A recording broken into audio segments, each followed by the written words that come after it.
ये हम लोगों का खून नहीं है, पानी हो चुका है। हम सोए नहीं, हम मर गए।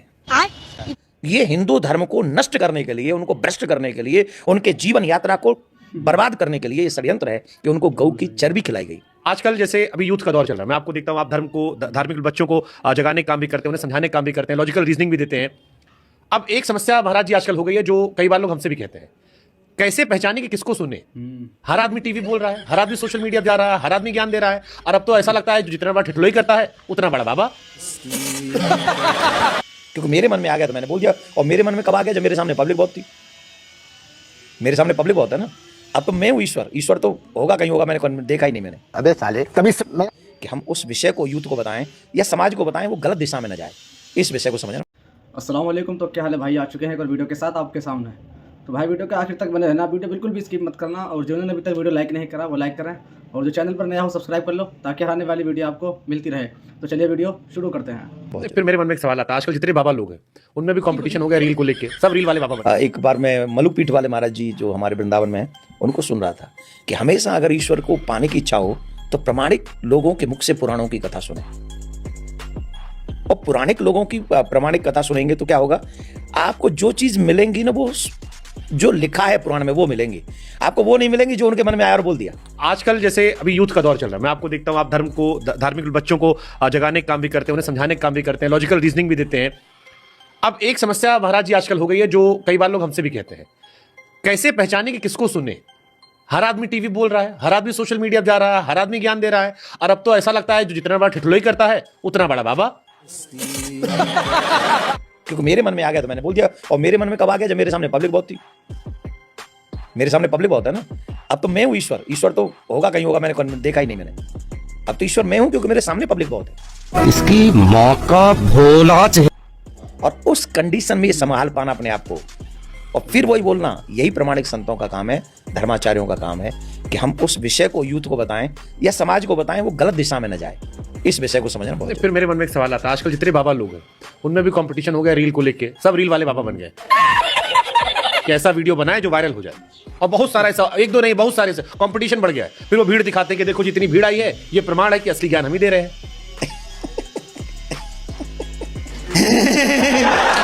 मैं अपनी बात कर रहा हूं, किसी की नहीं कर रहा हूं। आज मैं भी जब कथा करने जाता हूं तो ठाकुर जी कृपा से 200-400 आदमी तो होते होंगे कथा पंडाल में। हजारों आदमी रहते हैं, 200-400 तो रहते ही होंगे। मैं कह रहा हूं और कम कर लो, 50 कर लो, ठीक है। लेकिन उनके पास 4 नहीं, मेरे पास 50 है। इसका मतलब मैं बड़ा साधु हूं। चुप कर कुत्ते। बच्चे 5 समय नमाज अदा कर सकते हैं, तो मेरे बच्चे भी महीने में 2 बार एकादशी का व्रत कर सकते हैं। मेरे बच्चे भी सुबह उठ के परमात्मा की आरती कर सकते हैं। मेरे बच्चे भी माता पिता के चरणों में सर झुका के प्रणाम कर सकते हैं। एक सवाल मन में आ रहा है हमारे, तो फिर ये परंपरा हमारे धर्म में है क्यों नहीं? क्योंकि जब मैं सिखों को देखता हूँ, उनके यहाँ बचपन से धर्म के प्रति झुकाव डाला जाता है। मैं क्रिश्चियंस को देखता हूँ, आपके मोहल्ले में 2 क्रिश्चियन है, वो चर्च जाएंगे वीकेंड पे। मैं मुसलमानों को देखता हूँ, वो अपना 5 नमाज पढ़ेंगे, रोजा रखेंगे। एक हमारा धर्म है जहां पर आपको खुलकर अलाउ है कि भैया मन करे तो पढ़ो, ना मन करे तो ना पढ़ो, तुम्हारी इच्छा। अपने चाहे धर्म में नास्तिक हो जाओ, चाहे आस्तिक हो जाओ। अब ये ताकत है या कमजोरी धर्म की? ये बड़ी अच्छी बात कही आप। सिर्फ खाने कमाने सोने के लिए जीवन नहीं मिला। हमारे यहाँ कहते हैं धर्मो रक्षति रक्षित। आप धर्म की रक्षा करो, धर्म आपकी रक्षा करेगा। तो अपने धर्म को बचाने के लिए, अपनी बहन बेटियों को बचाने के लिए हमें ये लड़ाई लड़नी पड़ेगी। अब इसका जो दूसरा वर्ग है, जो आप लोग की बात से असहमत होता है, वो ये कहता है कि 5-7 साल अटल जी की सरकार रही, 11-12 साल से मोदी जी की सरकार है। अब अगर 17-18 साल में भी हिंदू खतरे में है, तो उसका मतलब है पिछले वाले में सुरक्षित था। ये तो बड़ी असहज वाली स्थिति कि अब 17-18 साल बीते, 25-30 साल में आपकी सरकार रही जो कहती रही कि हम हिंदुओं की रक्षा कर रहे हैं, हिंदुओं को बचाएंगे, और उसके बाद भी आज खतरे में है। तो या तो ये वोट बैंक के लिए है, या इसी के नाम पर दुकान चल रही है। तो दोस्तों, जैसे कि इस बाबा का कहना है कि भारत में हिंदू खतरे में है, तो उसी को लेकर शुभंकर मिश्रा का भी कहना सही है कि भारत में जब हिंदुओं का ही सरकार है तो हिंदू कैसे खतरे में हो सकता है। बाकी आप इस वीडियो का एंड तक जरूर देखें और अपना कमेंट में जरूर बताएं। इस धर्म की रक्षा में हम लोग कहां पिछड़ गए कि हमें गऊ की चर्बी खिला दी गई बालाजी के प्रसाद का नाम लेकर, और हम मौन बैठे। ऐसे व्यक्ति को आजीवन या तो कारावास होना चाहिए या उस व्यक्ति को फांसी होनी चाहिए, क्योंकि करोड़ों लोगों की हत्या की है उसने इनडायरेक्ट वे में। महाराज जी, फिर एक सवाल मन में आता है कि सरकार तो उन्हीं की है जो यही बात कहकर सत्ता में आए थे, हिंदुओं की रक्षा। आप यूपी में हम बैठे हैं, यहाँ योगी जी हैं, बगल में दिल्ली है, वहां मोदी जी है, और ये उनको भी पता चला, खबर देश भर में चली।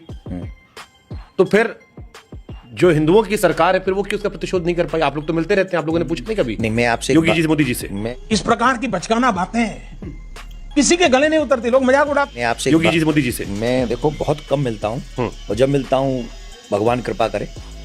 मैं सिर्फ इतना जानता हूँ, चाहे कोई भी क्यों कहीं क्यों ना हो, मेरा हर काम मोदी जी नहीं करेंगे, मेरा हर काम योगी जी नहीं करेंगे, मैं क्या करूंगा फिर? अल्लाह के नाम पे दे दे बाबा। तू समझा? मोदी जी अपना काम करें, योगी जी अपना काम करें, हम अपना काम करेंगे, ये हमारी रिस्पॉन्सिबिलिटी है। जब हम आवाज उठाएं, वैसे भी कहते हैं ना, बिना रोए तो माँ भी दूध नहीं पिलाती। हम रोएंगे, हम सरकार के आगे रोएंगे, हम कोर्ट के आगे रोएंगे, हम रोएंगे, हम तो कहेंगे या तो ये संविधान कहता है कि हमारा धर्म भ्रष्ट करो, और अगर नहीं कहता तो जिसने धर्म भ्रष्ट किया उसको सजा दो। That simple thing. अच्छा, इसको मैं थोड़ा पलट के पूछता हूँ, अगर इसी लेवल की कोई गुस्ताखी किसी और धर्म में हुई होती, तब क्या होता? आपको क्या लगता है क्या होता फिर? मैं और आप ये काम नहीं कर रहे होते, आज ब्रॉडकास्ट नहीं कर रहे होते यहाँ। ये घटना 2 महीने पहले हो गई होती ना, तो भी हम और आप ये नहीं कर पाते। याद देख लो आप, हमारे भी पैरों में रस्सी बांध के हमको सड़क पे खींच रहे होते। हम एक बात कहना चाहते हैं, गौ की हत्या करने का अधिकार किसने दिया? जिसे हम मां कहते हैं, उस बच्ची के लिए हम बता दें, अभी हम एक उसमें थे प्रोग्राम में, चैनल के प्रोग्राम में, उसमें एक मौलवी जी आए, और मौलवी जी ने कहा था कि मैं सबसे कहूंगा कि गौ हत्या नहीं होनी चाहिए, क्योंकि हिंदू लोग इसे मां मानते हैं। कि गौ सेवा में भावुक होकर अगर आप किसी व्यक्ति की हत्या कर दे रहे हैं, तो वो वैसा ही है जैसे कश्मीर में हिंदुओं का नरसंहार हुआ। तो भाई उम्मीद है कि वीडियो आपको पसंद आई होगी। तो जिसने अभी तक लाइक नहीं करा वो लाइक करें, और जो चैनल पर नया हो वो सब्सक्राइब कर लो, ताकि हर आने वाली वीडियो आपको मिलती रहे। और वीडियो को शेयर करना मत भूलना। तो भाई फिर मिलते हैं कोई नेक्स्ट वीडियो में। फिलहाल के लिए खुदा हाफिज़।